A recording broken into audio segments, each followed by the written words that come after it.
This week on Quadriga, election deadlock, Israel at the crossroads. Results in Israel's parliamentary election have defied expectations, with Prime Minister Benjamin Netanyahu suffering at the hands of voters. He leads the largest party in the Knesset, but lost many seats.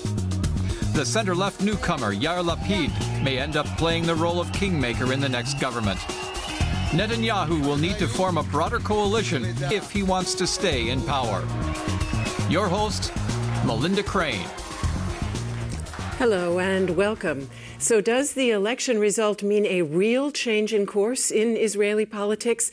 And what does it mean for discussions with the Palestinians? That's what we want to talk about today with three people who follow events in the Middle East very closely. And they are Silke Tempel. She is editor-in-chief of Internationale Politik. That is the leading publication of the German Council on Foreign Relations.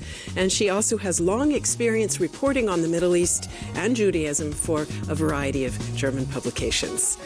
Renee Abul-Ayla is a Palestinian who's working here in Germany in the field of immigration and integration. She formerly reported from Germany for the Palestinian WAFA news agency. And Yigal Avidan, very glad to have him back on the program. He's an author on Israeli affairs who was born in Tel Aviv and came to Germany in the 90s as a freelance correspondent for several Israeli newspapers and broadcasters. Yigal Avidan, voters confounded predictions. How did the pollsters and the pundits get it so wrong? They didn't get it wrong. The Israelis didn't decide until the last moment, and we had until one day before the results, before the elections, about 18% of the Israelis who didn't make up their mind. And finally they did, and they voted for Yair Lapid. So that's why he got 19 votes for somebody who's never been in politics. His whole list is made up of people who have never been in politics. People wanted a change, and Israelis surprised me that they're not as hardliners as they're portrayed here in the media. We want to find out more later on about Mr. Lapid, but let's ask Renee Abul-Ayla, first of all, what about the Palestinian reaction? Have you talked to your family and friends? I know a number of them are still in Haifa. Are they drawing hope from this apparent change in course? In connection with the relationship to the Palestinians, they don't have any hope. And also the people I spoke to, the friends in the West Bank, they even didn't follow the elections. They didn't even follow the elections. Mm-hmm. That's how little chance they see of there ever being a real change? Because there is no change. It's always a cosmetic change when the governments in Israel change. To the relationships to the Palestinians, it's maybe a cosmetic change, but it never changed. But Mr. Lapid's party, we just got a brief glimpse of him there, and we'll take a look again shortly at what he stands for. They did run on a platform saying there needs to be a two-state solution and there need to be talks with the Palestinians resuming immediately. You don't take him at his word? We hear a lot, but we live in another reality. So since the occupation over 45 years ago, there was no change. So we hope, maybe, but we don't have the hope. Silke Tempel, pre-election analyses that Israel had seen a sharp shift to the right, they seem to have been proven wrong. But do you think the new predictions of a return to the center are any more clear and durable? Is it likely to hold, do you think? Well, coalition building is one of the most demanding arts in Israel, and we see it now with these elections because it won't be easy for Netanyahu. Even he might not be skilled in strategy, but he's skilled in the field of politics, Netanyahu. And even for him, it won't be easy to form a coalition that will hold for a longer time because he will have it to do with a new party that doesn't have any experience in policy making, in strategies, in formulating politics. And he's a seasoned politician, so he'll have pretty much of a flea circus there that he has to tame in a way, and that he has to get on a track that is somehow formulating some politics, some domestic politics, because much in this election was about domestic politics and domestic issues. And certainly because there's so many expectations outside. And that's one of the reasons why there was so much writing about what will happen if there is even more of a shift to the right. And of course, there are expectations from the outside that he has to somehow take into his equation. And coalition building will be a very hard job even for him. Let's take a very brief look at what a couple of his options are and how the political landscape in Israel has shifted. Benjamin Netanyahu has emerged from the election a diminished figure. His challenge now is to reach out to parties beyond his natural allies on the right. I intend to make changes, and for this, we should form as broad a government as possible. That task includes talking to Yair Lapid of the center-left Yesh Atid party. But Lapid is opposed to many of Netanyahu's policies. Israelis have said no to a policy of fear and hatred. They have said no to the division of Israeli society into sections, tribes, or groups divided by interest. The once dominant Labour Party suffered a big blow after it lost seats. Its leader, Sheli Yachimovich, has indicated she won't join a Netanyahu-led government. With 12 parties in the new Knesset, Netanyahu has no shortage of potential allies. That also means it could be weeks before coalition talks are completed. Yigal Avidan, the commentators are saying that the main thing that drove this election result was frustration on the part of the middle class about social justice issues. Now, of course, there had been a social justice movement in the summer of 2011. Many of us remember those big protests in Israel. And then suddenly it just seemed to sort of die out. Is it alive and well and really influencing Israeli politics? Well, I think so, because the turnout was much higher than in previous elections, because the people decided they do have to vote, even if they were scared. They were scared of the right wing. They were scared at the fact that nobody talks about their problems, and they were scared of this coalition between Netanyahu and the Shas party, the Orthodox Jews, and the settlers. And because they are the main people who suffer. They go to the military, the Orthodox don't. They have a hard living, a hard life. The social state in Israel, the social welfare exists, but only for the settlers. So they decided to say their word. But I want to just correct one figure which we saw. Netanyahu does not have 31 votes in parliament. He has 20 votes. Lieberman, his partner, has 11 votes. And if you know Lieberman, Lieberman, the far-right politician, is well known to the fact that he always leaves the government when it's inconvenient for him. So Lieberman already said, we ran together, but we are two different parties. So 20 for Netanyahu, maybe 21 if he gets another vote from the soldiers, and 11 for Lieberman. And this changes the whole picture. As Yigal Avidan just told us, Renee Abu Ayla, there were an unprecedented number of young Israelis voting, young Israelis who until now had often been quite indifferent to politics. What is it that drove them to, or drew them to this party of Yair Lapid? What is it that they are looking for in terms of this social justice idea? Yeah, I can't speak much for the Israelis, but from looking at the situation, we think that it is domestic affairs which drove them, and not really the relationship with the Palestinians as main point. It is there because it is there, but it is not the focus of their attention. The social security, the social situation, the standards, the living standards, the high costs of living standards, they are their problems, I think. I don't know. So you think Palestinians have a sense that that issue is secondary at best to these voters? Yeah. It sounds like you agree, Yigal Avidan? No, I would like to add a few things. I don't think that we can just restrict it to social justice issues. The interesting factor is that if you look at the young people and those who voted out for Lapid and the center-left parties are basically people who you'd call established. That's the better of people. And they vote for social justice issues, which I find interesting. But there's more to it, and Yair Lapid... Just a brief clarification. Does that mean, in a sense, that they feel safe and secure enough to be concentrating on those domestic issues? No, they don't feel safe and secure enough. They feel that this is a problem that might not affect them immediately, but it does affect their children one day, and it does affect the society.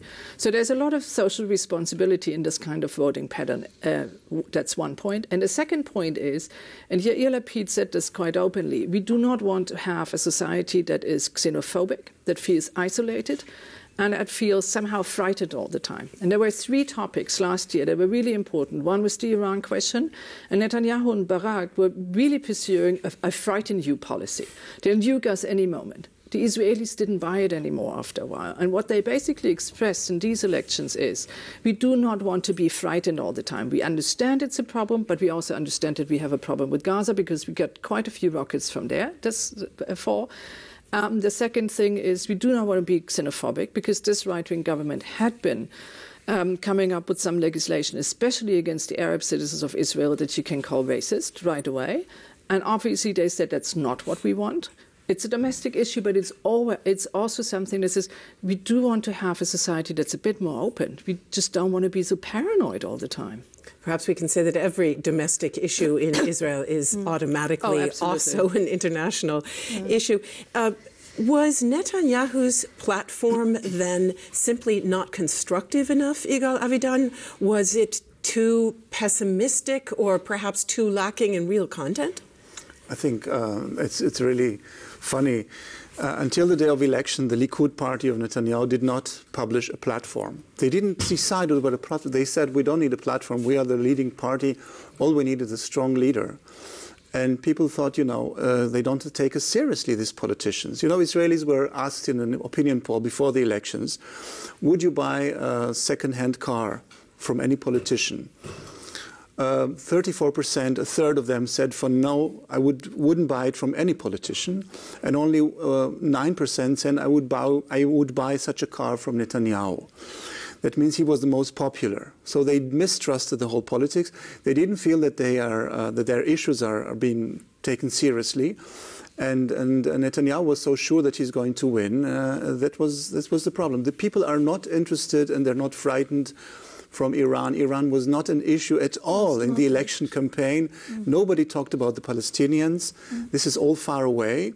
And what is missing is the link. If the money goes to billions and billions to prepare for an attack against Iran and to make the lives of the settlers better and to subsidize the Orthodox, then there is no money left for the normal Israelis who live in Israel, who pay their taxes and who go to the military. That was the issue.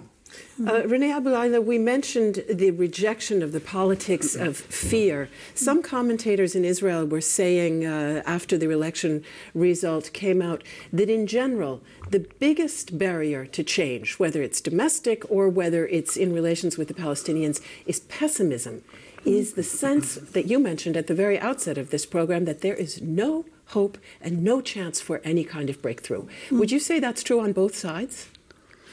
At the moment, it is so far, because the development of the last 20 years got us here on the Palestinian side, because there was a lot of hope in 95, but it had to disappear, and we don't feel it at the moment.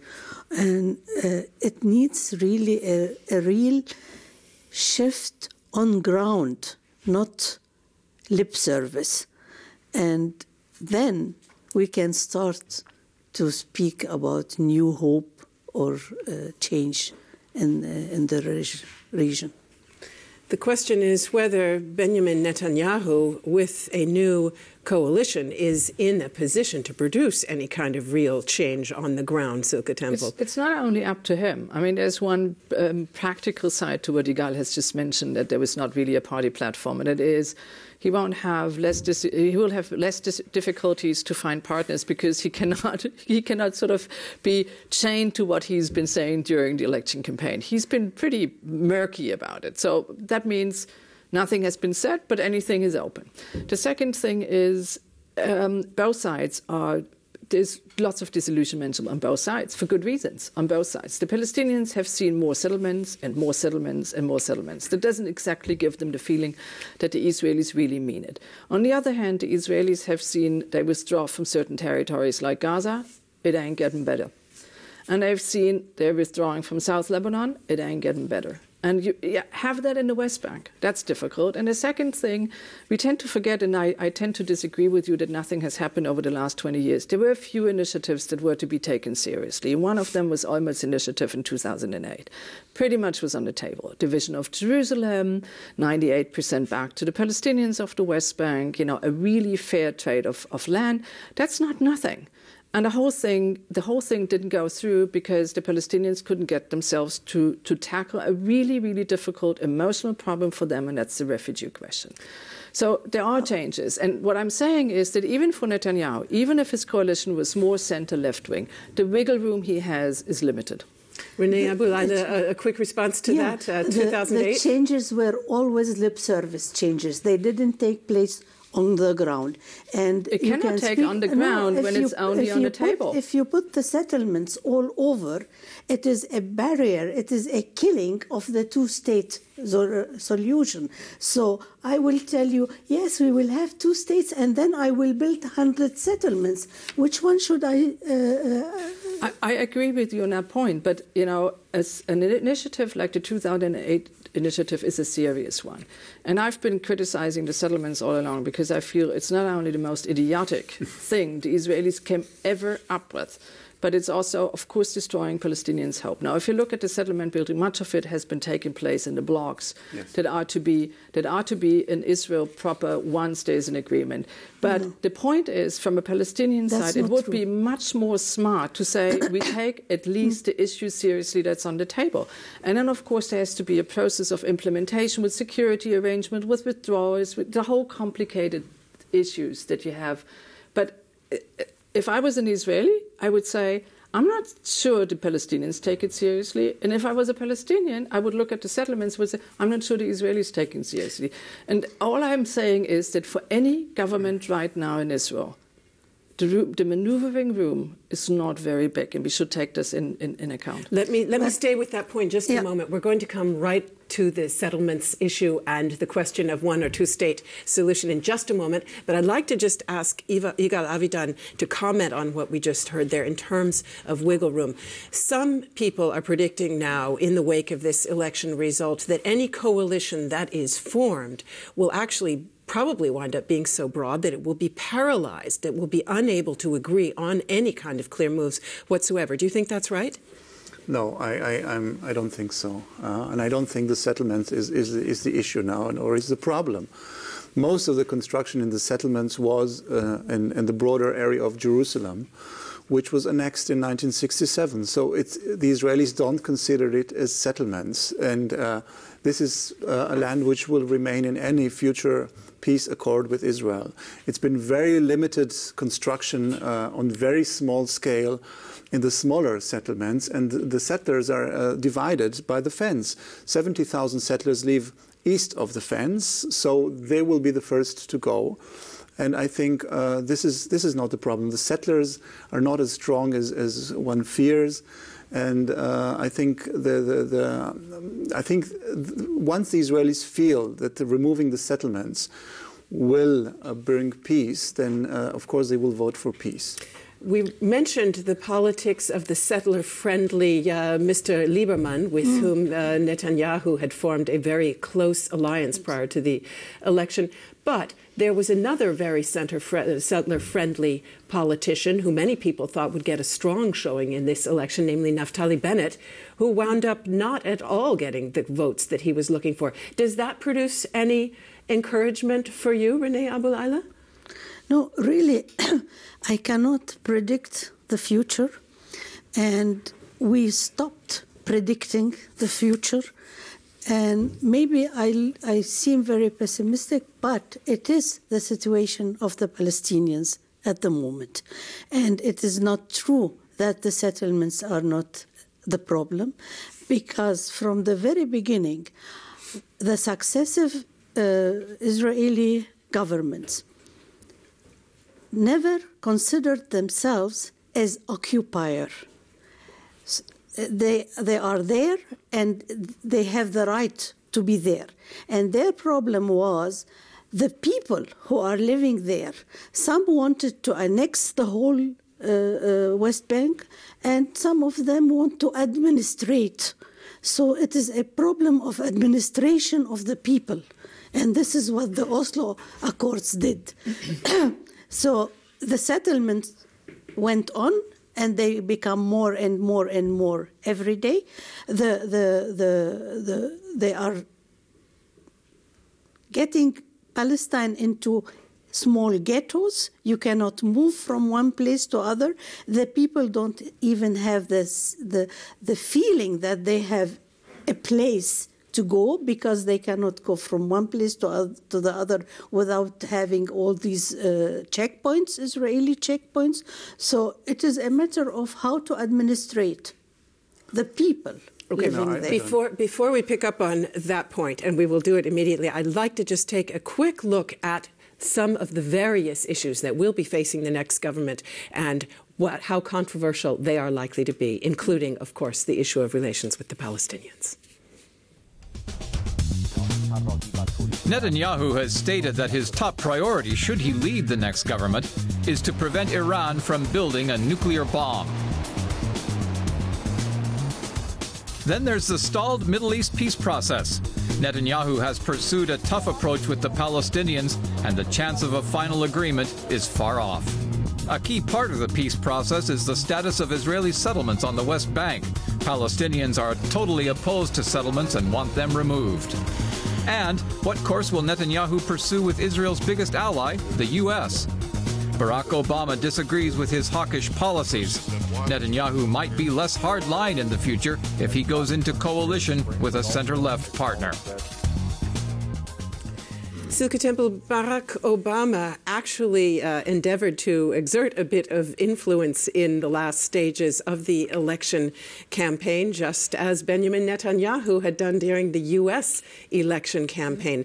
The U.S., of course, has in the past tried to put pressure on Netanyahu to stop further settlement construction, and that did not work out too well. What kind of influence do you think we can expect in future?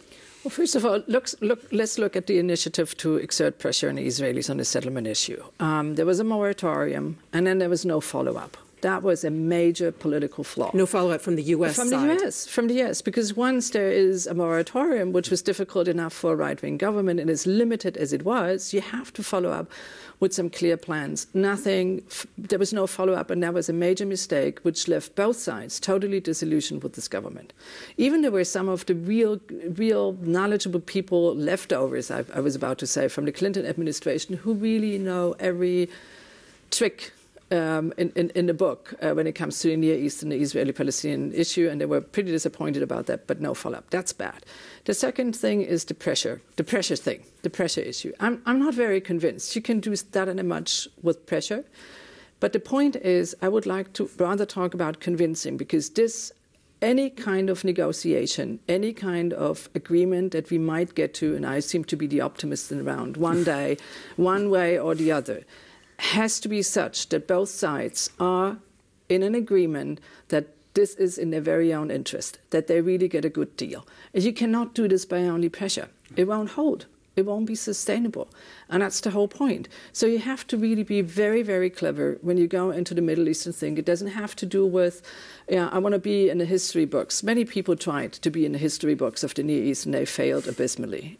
So that cannot be the point. The point is, how smart can they be to convince the Palestinians that, yes, they have to go on despite all the settlement building they see, and of course, at the same time, convince the Israelis that they have to put a stop to this, at least restrict it clearly to what will be, even in a Geneva initiative, part of Israel proper after an agreement.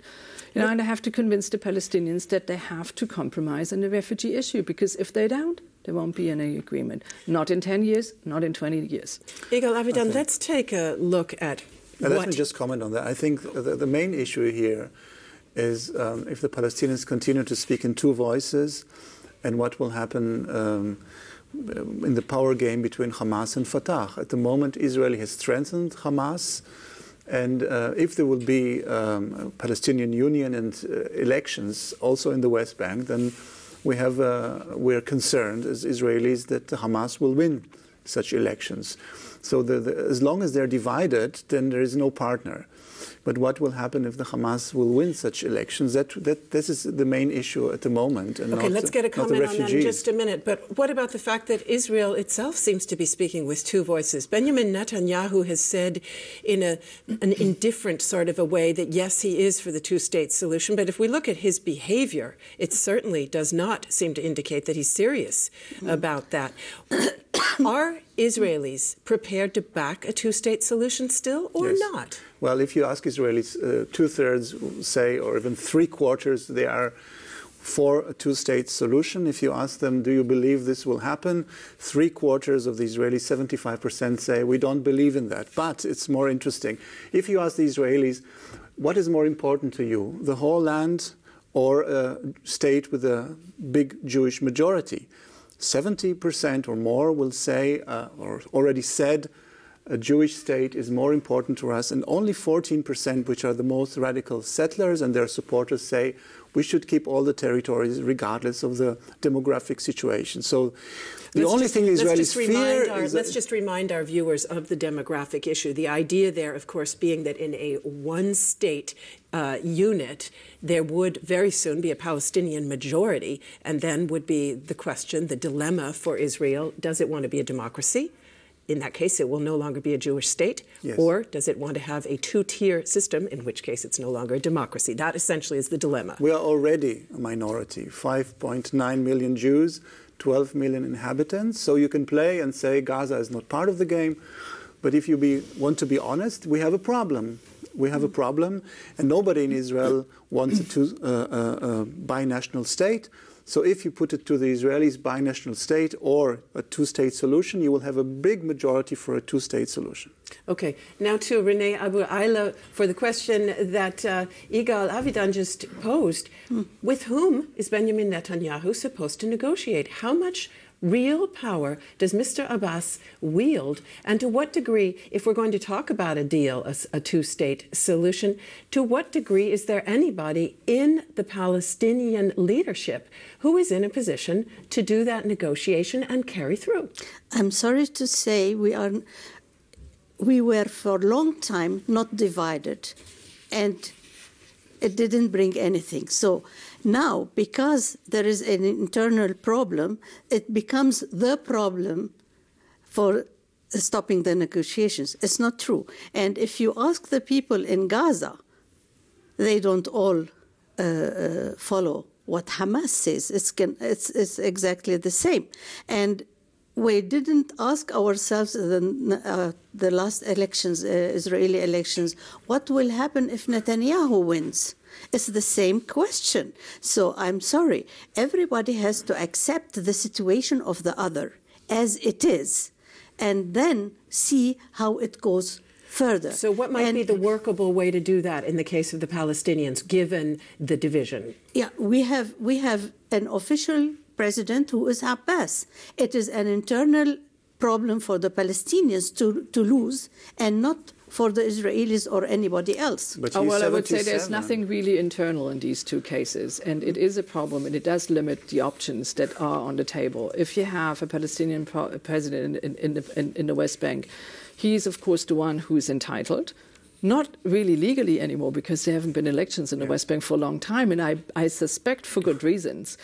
He's entitled to lead the negotiations, and at the end it won't be the people who say this thing or that thing in the polls. It will be the leaders who sit down at the negotiating table and come up with an agreement that is acceptable to both sides. And of course it plays a role that Hamas is in charge. Yes. And even despite that, there was an initiative in 2008 to get at least some deal done with the West Bank. I mean, there are some legal advisors who even think about, well, we could do it in a way, in a twisted German way, that we make a deal with the Palestinians in the West Bank, and one day, we might sort of get Gaza co-opted, because we do declare all of this the land of Palestine or the state of Palestine, but we do know that in Gaza there is a government that will not speak with the Israelis, that doesn't like to speak with the Israelis, and that thinks that the Israelis don't have any right to be a state in that part of the world. That makes things different, and that limits options, and we have to take this into consideration. The moment the people in Gaza see that there is change and there is hope, there will be no Hamas leaders. I seriously doubt it, because this is underestimating the power of a regime that is very authoritarian, that knew very well, all too well, how to dispose of all their political enemies, including throwing them from rooftops after their coup d'etat. So I'm not so very sure. I'd wish for the people of Gaza. No. I do understand, and I've been to Gaza and the Hamas, that this is not a nice life for them. But I seriously doubt their abilities to overthrow a government that has weapons, determination, and backing from Egypt right now. Just one word to Hamas. First of all, Abbas is 77, so I wish him 120, but if I were a Palestinian, I would be concerned who is the next generation. And second, Israel did speak indirectly to Hamas, and now the situation is very quiet on the front to Gaza, because Hamas and Israel have an interest to keep it quiet. So it is possible, if you exert pressure on Hamas, to stop rocket missiles attacks on Israel. And it is possible to exchange prisoners, as we did. So Hamas is ruling Gaza, and they have something to lose, which is important, and which makes it sure that they will not commit suicide, and as long as they have a territory to control. Yeah. Renée Abu Ayla, how viable, how capable of survival would a Palestinian state be? You mentioned before the fragmentation, the fact that also because of settlements, a patchwork has been created, facts on the ground, as we say. But how viable is the economy? How capable of survival is what is there? The Palestinians proved in the last years that they are able to build a state, actually from nothing, in spite of all the difficulties which are there. And I think when there is peace, then there are chances for prosperity, and they can auch govern their resources and see which other resources are there. And the people need peace, and the people want peace, and that's why I'm very sure that Hamas will change, if not go away, if there is real peace going on there, because the people in Gaza now are having problems with their government. And if elections take place now in Gaza, free elections, I'm sure Hamas will not be the government. That's a big if, though. That's a very big if, because I'm not so very sure that Hamas is in a situation or willing to allow elections right now in Gaza. I said, I'm speaking about the people. Yeah. The people in Gaza. It's the same thing when we speak about the people in Israel and say, okay, Netanyahu says so, but the polls say that the people of Israel want so. There's just one decisive difference between the two. The Israelis do have the chance to vote out their governments without major turmoil.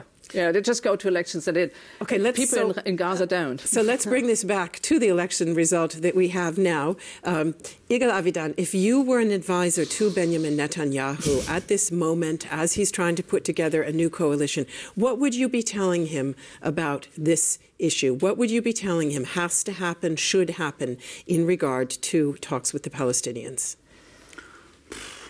Well, I think he knows already. He has to be the center of the coalition. But I doubt if he will. He has no coalition without Yair Lapid, this is for sure. And he must concern the social... Whose party did campaign saying there need to be talks resumed right away with the Palestinians.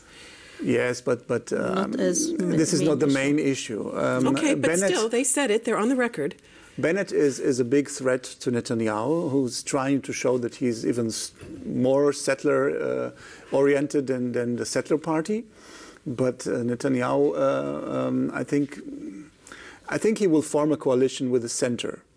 And it will be much better than the last government. It can't be worse. If he forms a coalition only with the Orthodox and the settlers, the pressure on him will be so big that this government would not last long. It will isolate Israel even more in the world. So he needs the center. And so he will make some compromises. I mean, it is Netanyahu who signed the Y Accord. The result was the settlers kicked him out of office. It is Netanyahu who signed the accord of the partition of Hebron.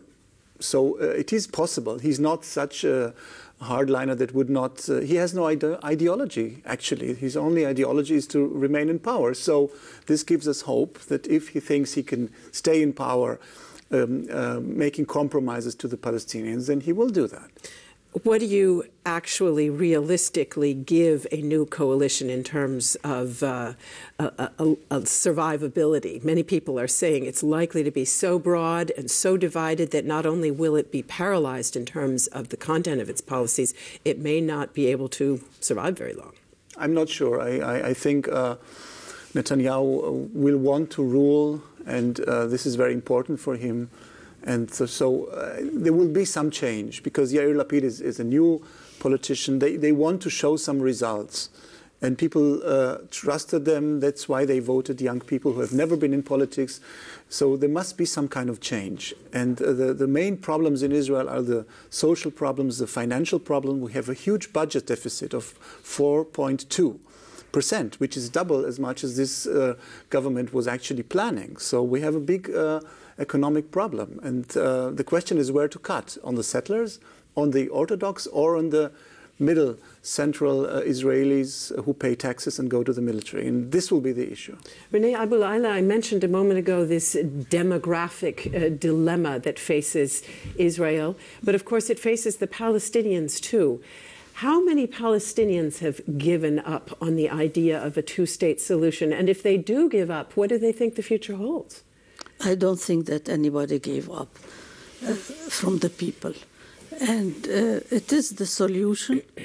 And if it happens, it will get also more support from the people, because the people are fed up with the situation over 60 years now, and nearly 70 years now. So they are fed up, and they want a solution. And there is no other solution than the two-state solution.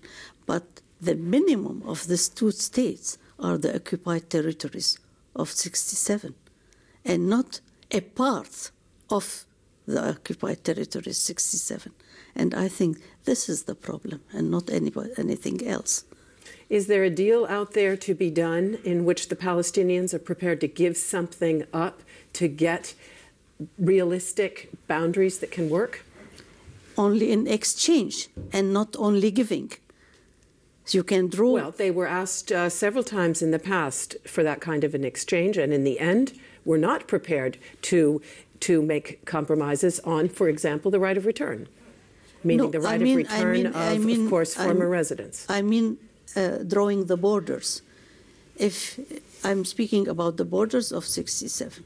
So if you will need to make some changes there, then it has to be exchange from here and there, and not only on the cost of the small part of the West Bank, which is Palestinian. And I think the political negotiations can always reach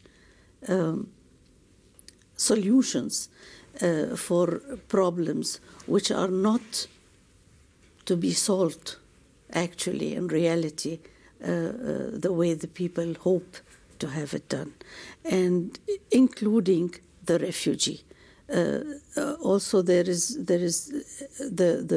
it's not only the right to return, but also for compensation and other possibilities. But all those elements have been out there on the table again and again, Silke Temple. Most people who know the Middle East process of the last 25, 30 years say, we know what the deal has to look like.